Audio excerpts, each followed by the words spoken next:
Hi, I'm Mark McCulley, CEO of the American Angus Association. Thanks for joining us today. I'm excited to walk you through the strategic long-range plan of the American Angus Association. This plan has been in works for some time. This is a refresh of past plans that have been in place that the board approved here in September of 2025 that really charts our path and direction as we look forward for the next 2, 3, 4 years down the road. You know, these long-range plans are vitally important to us as an organization. Obviously, it is important that we chart out where ultimately we want to go and the steps we need to take to get there.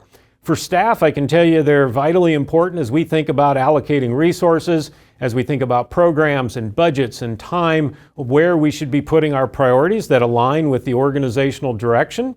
I can tell you for boards, these are important to be strategic and to think about where this organization needs to be and the things that are important for this organization as our board members listen to our members and collectively think about the breed and think about the organization over the next handful of years.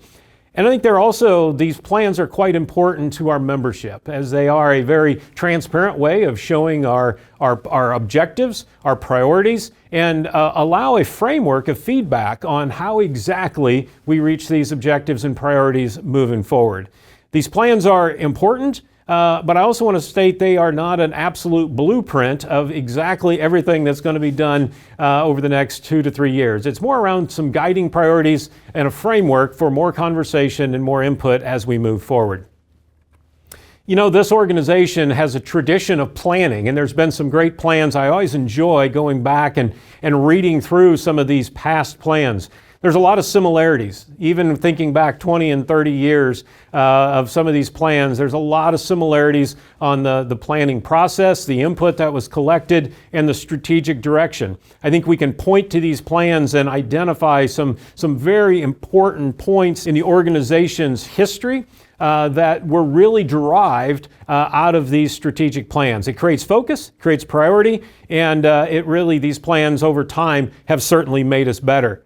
I think it's interesting just to take a look back at the 2016 plan. So looking back 10 years, that board at the time spent, for some of you that were around during that time, knew that there was a lot of some surveys and some focus groups that went on.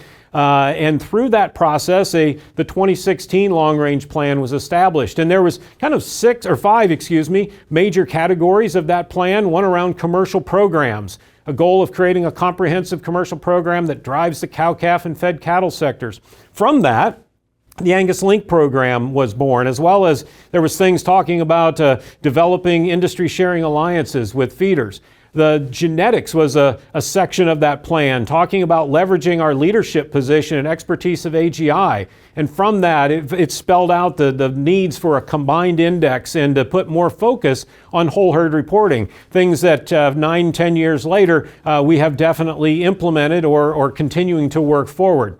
Research was identified by this particular board and in their process to increase the research emphasis with the association and the Angus Foundation as a funding source for research. Things like fertility were identified, feet and leg structure, even moving forward more aggressively on disease resistance. So again, the guiding document around some of the research that's been done up to this point, some of the tools that have been put in place. Leadership was identified as in this plan and leveraging our market strength to establish industry leadership position. Went on in that plan to talk about growing our international Angus partnerships, which have evolved today into what we know as the World Angus Evaluation and continued efforts there on a global front.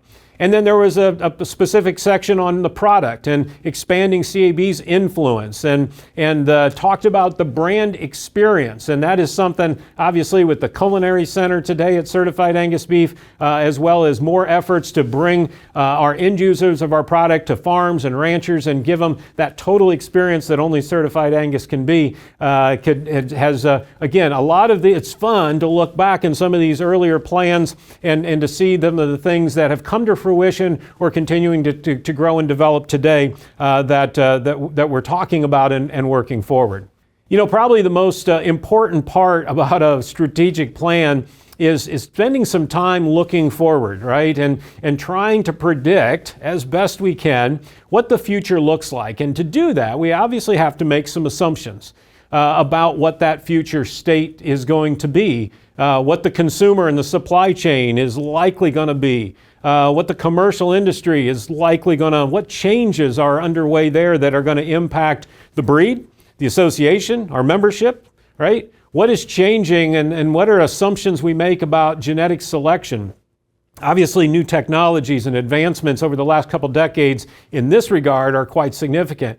And then, of course, as a member-centric organization, we make some assumptions about our membership, what their needs are, what their barriers are to being successful. And the member survey that we have conducted and reported on in an additional video really gives us some great insight there into all of these facets of our industry, specifically getting that input from our membership. So these assumptions are very fluid, but they're things that the board worked on, and as staff helped kind of accumulate what some of these assumptions and things were that ultimately form where this plan, some of the priorities that are established in this plan.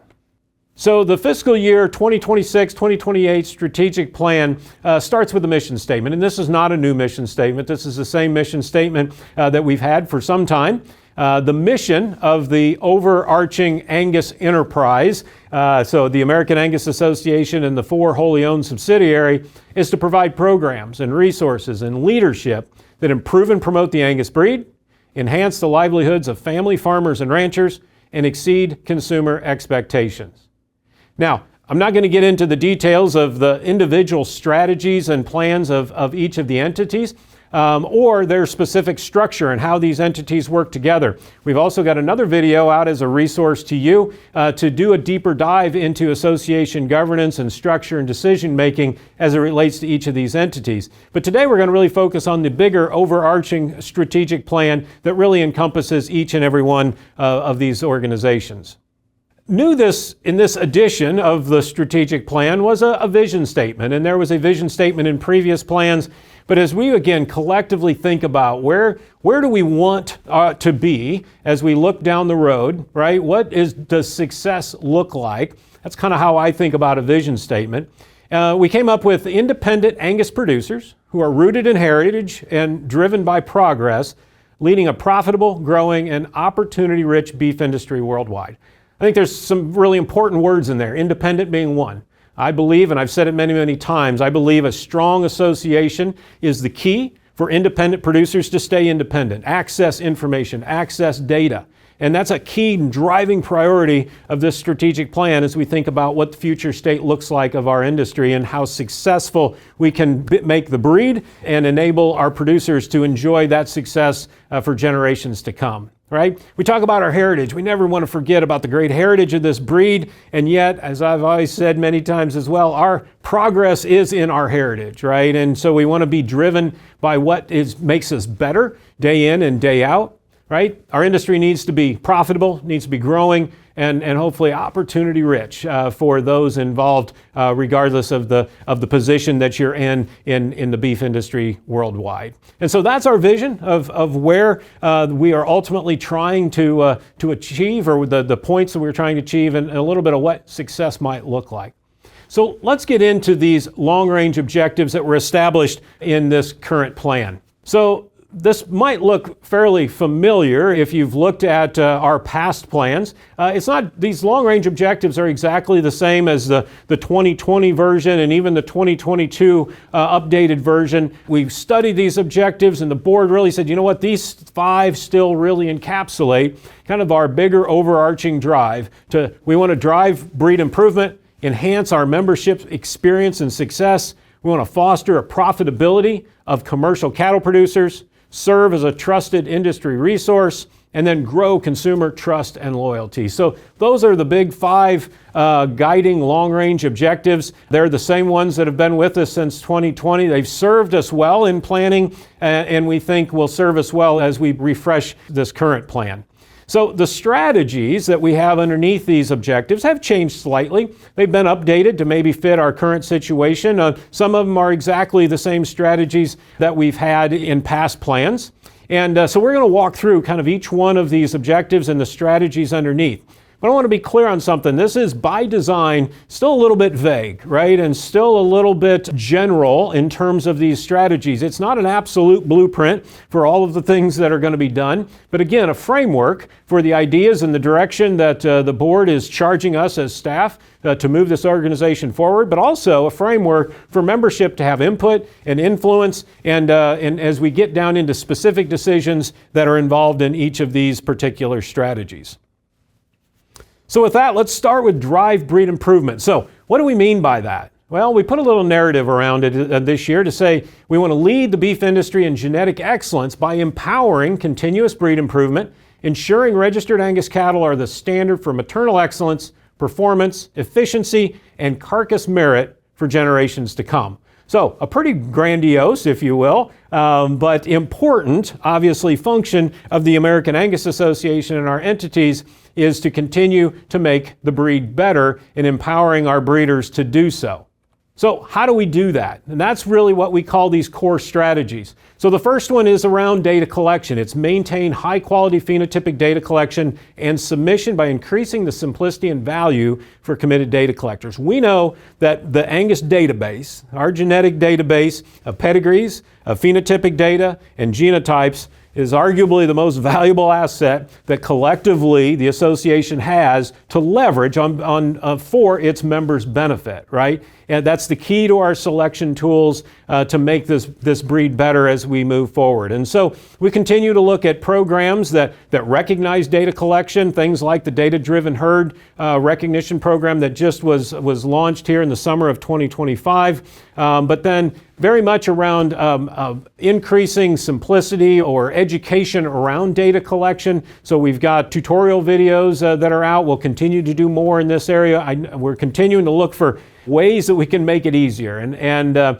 obviously collecting data does have a significant amount of effort that is involved as registered breeders take that on. Not sure there's things we can do today to make some of that, to make weighing that calf on a snowy February morning easier, but we can sure work on how can we help you get that data into the system and submit it in an easier potential fashion, and also give you credit for what you're doing as a registered Angus breeder with that data. So you continue to see for improvements in our AIMS program, our login programs, tutorial videos again, and information all centered around simplicity of data submission. The second core strategy was demonstrate the value of the World Angus evaluation and produce the undisputed global currency for describing Angus genetics. Right? We know that backing up, the World Angus evaluation, of course, was launched in 2020. So it's been around here a little bit. I mentioned it earlier that it was really set in motion by some of those earlier strategic plans. And we know today that the U.S., our breeders, are looked to on a global stage as leaders in genetic progress, leaders in the Angus breed. And so a World Angus evaluation has multiple functions and benefits. One is it obviously facilitates some global exchange of Angus genetics, both from an export and potentially an import as breeders are looking for maybe some outcross or genetics that work in other environments that might be unique and important to their operation. But maybe more importantly, it's about the data that comes with that. It's about the valuable data, and I think we've got some great examples through the foot scores and the amount of phenotypic data that came in with that when that EPD was first launched. Again, I think the potential of that as our board sees it and has directed us down the road to continue to explore opportunities to grow that World Angus evaluation for the betterment of our database and for the betterment of global exchange of Angus genetics. Another core strategy is characterize the maternal traits most relevant to commercial cow-calf success, and that's both of these on the screen have been in place for some time. These were core strategies that were on the 2020, have continued on the 22 plan, the refresh, and are on this plan because we think they're that important and then they're that key, right? Things that you've seen us, the association, move forward on around functional longevity, teat and udder EPDs, the addition of those traits into the dollar maternal wean calf value index. All of those things were we're a part of this overall effort to continue to characterize maternal traits. We've obviously, on the performance side, continue to put an emphasis on the ability to characterize those traits most important, the terminal traits, if you will, continuing to look down the road at things like red meat yield and other things that we believe will be of importance to keep the Angus breed in the leadership position that it enjoys today. And then carrying some of those things over in our dollar values to GeneMax, the bringing those scores into AngusLink have made that data even more important to our commercial producers and our cattle feeders as well. We have a core strategy that states that we leverage the non-traditional data sources for research, economic insight, and the development of enhanced or new selection tools. And by non-traditional data, we've gotten to where we use that term quite a bit.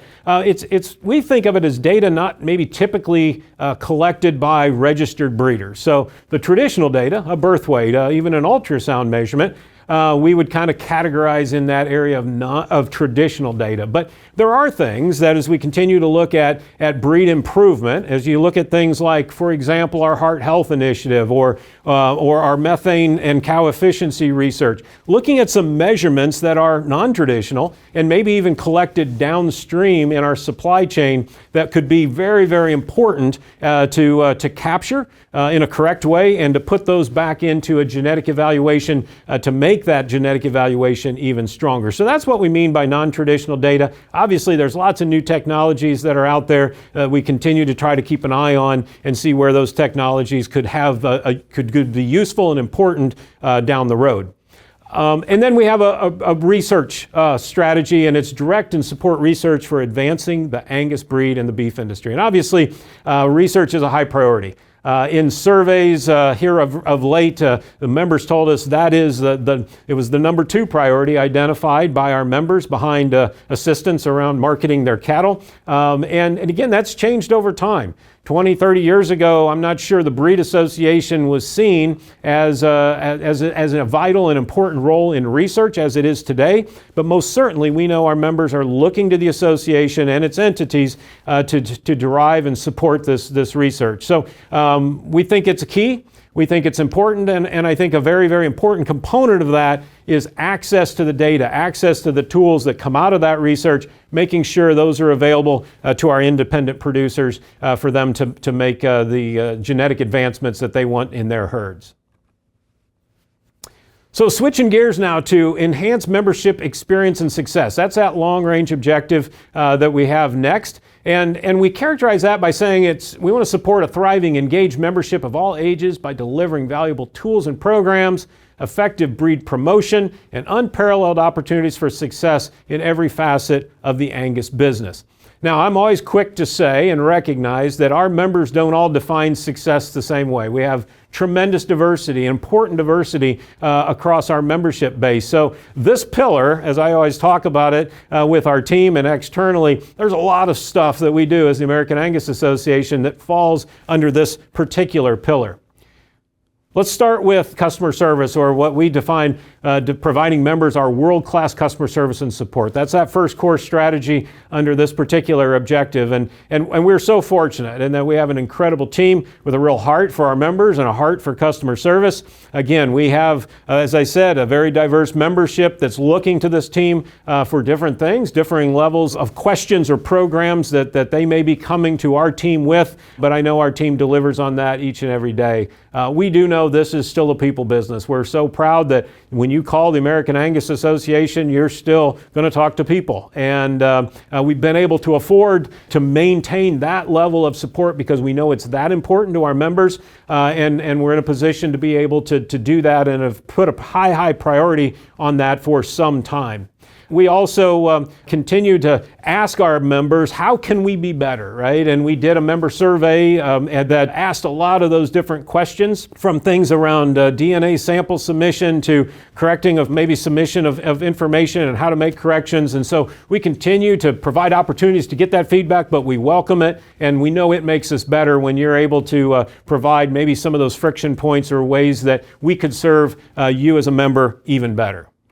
Next, under the enhanced membership experience and success is it's around the breed promotion piece, and very, very specifically, and this is something that we have talked about for the last number of years in particular, is really doubling down on driving the value of registered Angus seed stock. We know there's a lot of Angus, and I'm going to use quotes around that word, Angus cattle out in the marketplace, even in the breeding stock market, right? And so we need to make sure that we're driving the value of the registered Angus seed stock. And that has been the whole emphasis of the Powered by Angus campaign, talking about the power of the pedigree, the power of the programs, right? And the power of the data that comes with registered Angus seed stock. So we'll continue in that effort. That stays as a core strategy. The next is really around, this one is one of those core strategies that have a lot of things underneath it. Deliver innovative tools, programs, and services that meet the evolving and diverse needs of members while enhancing the overall value of an association membership, right?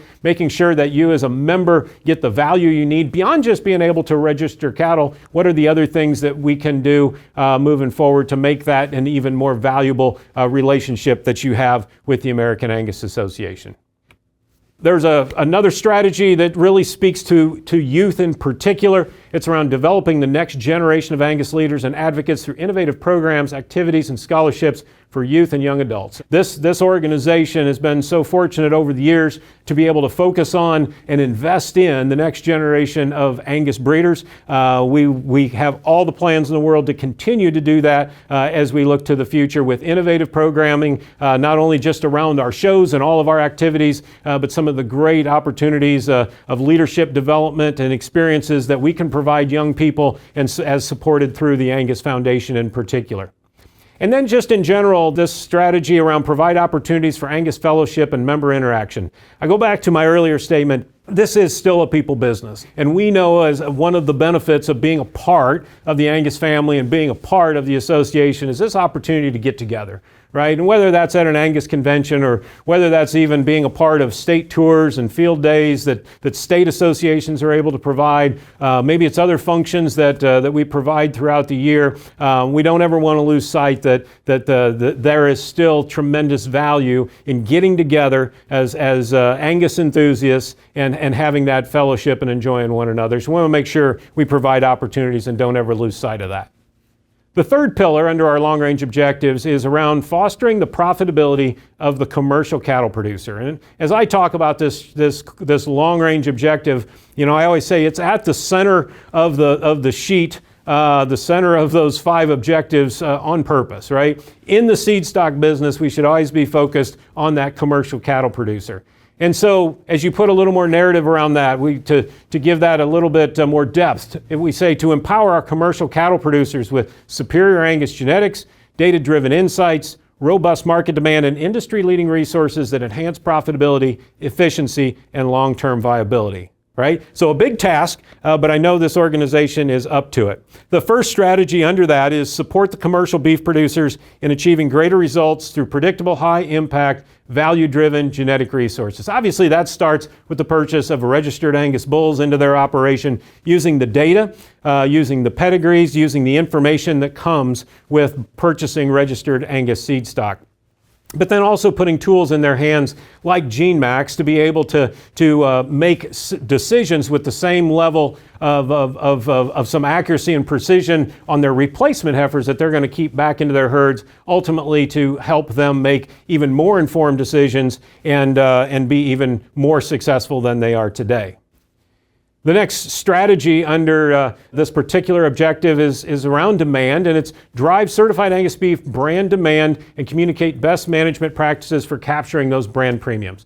Right? So certified Angus beef, we don't maybe think about it this way, but it is our consumer marketing vehicle, right? It is the brand that we promote our product to the consumer, but it's about driving those dollars back and the value back to our commercial producers, investing in registered Angus genetics that ultimately drive value for those registered seed stock. So obviously that's been the formula since the program was put in place back in the late 70s, and will continue to be the formula moving forward. A more recent program is the AngusLink. value-added program that was added several years ago. And again, this is very intentional, very strategic to connect the value that is being created out there and to be able to document the genetics that produce that value and produce those premiums on down the line. So it's making that connection between genetic merit and the value of that genetic and helping our producers put more money in their pockets from the investment that they have in registered Angus bulls.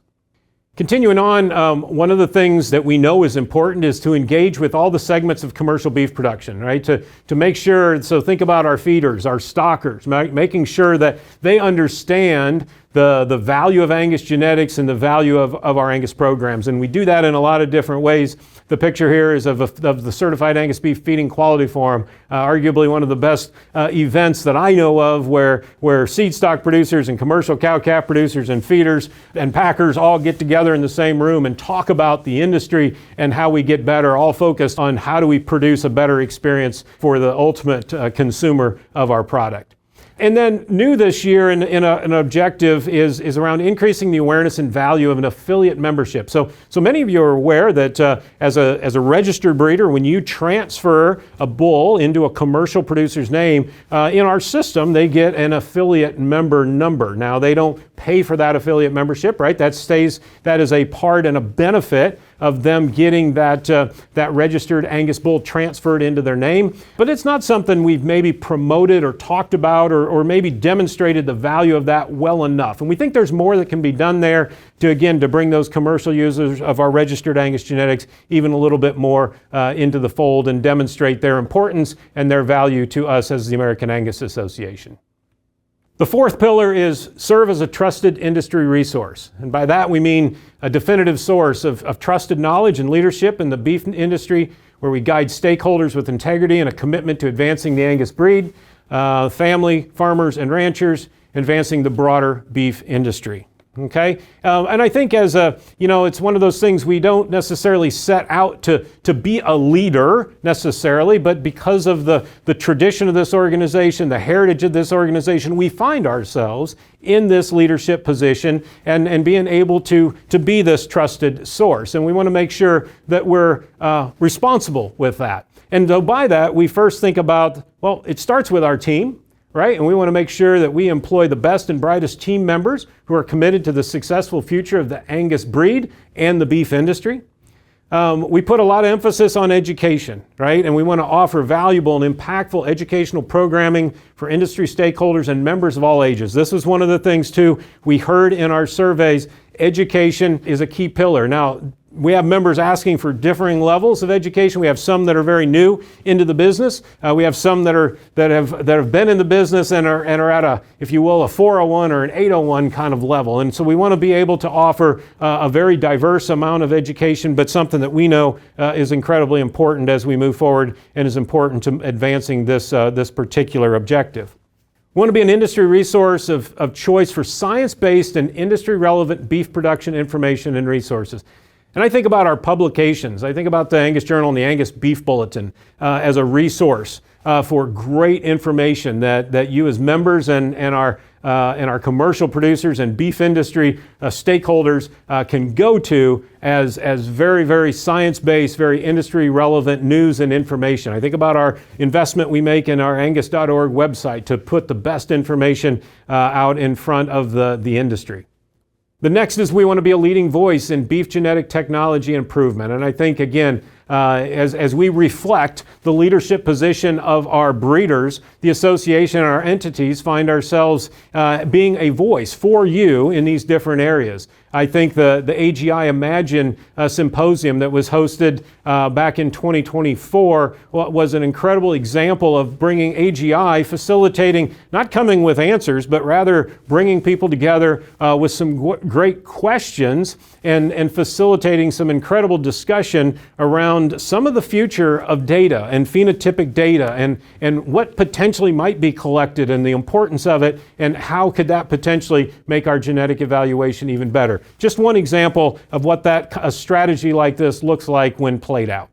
As identified in our survey, assistance for our members to help market their cattle was the number one priority that they gave us and told us in that survey. And I think this next core strategy really speaks to that. It's deliver cutting-edge media, marketing, and communication tools for our breeders and for industry stakeholders. And that's really where Angus Media puts so much of their emphasis and time and investment into programs like Pasture to Publish that are exactly that, and will continue to innovate and to continue to keep up in this new digital space, and at the same time know that our tried and true print publications and print media are of incredible importance, and you told us that in the survey. So again, it's balancing the digital and the traditional, and continuing to keep you as Angus breeders at the forefront of having access to these types of tools.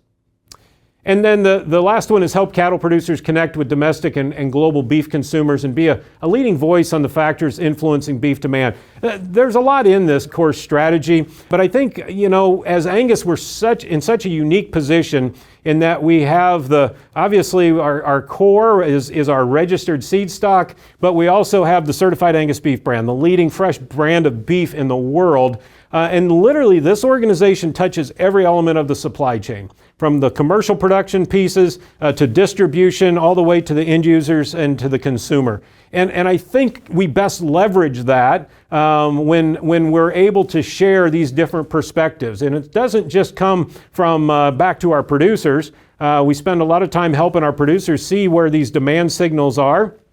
The CAB Insider is a fantastic piece published by Certified Angus Beef and Paul Dykstra that gives you a deeper look specifically into the quality market. But then I think we also are helping connect the other way as a industry resource to chefs that come into the culinary center, to our end users that have questions about beef production and how cattle are being raised responsibly, to answer some of the questions that they're getting from their customers. So the last is of the long-range objectives is really speaks to the consumer, right? Ultimately, the customer that we all want to make sure that we keep happy, and it's to build lasting consumer confidence and demand by delivering on the Certified Angus Beef brand's promise. It's that commitment to quality, consistency, and responsible beef production from pasture to plate, right? And that is really what this particular objective is all about. We know we do that by growing supply and getting more product out there into more mouths around the world. And we also know that our end users, so retailers, food service, consumers, have more interest in the supply chain and how that product was produced, and questions they have, and making sure we convey the great story of our farmers and ranchers on down the chain to those end users of our product. We want to grow the CAB sales and the network of brand partners across all business segments and product categories. Today we're in over 50 countries. We have over 15,000 licensed partners out there promoting and selling the Certified Angus Beef. We want to continue to grow that. It's one of those things, we grow supply, we get access to more product, which can grow sales. You get more sales, more demand, it grows supply. And those two things tend to work very, very nicely together, and have over the decades of the history of the Certified Angus Beef program. We want to identify and position the brand as an accessible, premium, everyday luxury, right? Which is what the Certified Angus Beef promise is about. We want to elevate that brand experience, so cultivate a richer, more personalized brand experience resulting in greater consumer loyalty. There's some pictures there of the culinary center, where literally every week we have different groups of chefs, of food service sales representatives, even producers from time to time, retailers, international partners of the brand that are coming to Worcester, Ohio, and they're getting an experience around the Certified Angus Beef brand that they can get nowhere else in the world. It grows their knowledge, it grows their overall understanding of the brand, but it most definitely ties their loyalty to the brand as a committed user down the road. And then we want to increase brand entrenchment and value among our licensees. We think about our licensees, those that are registered, that have the registered trademark. So think about a grocery store, a food service distributor, a packing company that have that license, and want to continue to grow that commitment that we have with our licensees. So thanks for sticking with me. Those are the 5 long-range objectives and the strategies that we, as the board of directors, has outlined for us as staff to execute on over the next 3 to 5 years. I hope that gives you some visibility around the thinking and the assumptions that are made around the advancement of this industry and where this great breed is today, and want to continue to build on that as we look to the future. But again, I want to go back to where I started, that these objectives and these strategies are somewhat general by design. They are not fully baked by any stretch. They need your input. As members, this is where we get better. This is where your perspective, your feedback, and your input on how we shape these are really vital as we move forward. So thanks again for tuning in. As always, if you have any questions on these objectives and strategies or anything that the association is doing, I sure hope you'll reach out.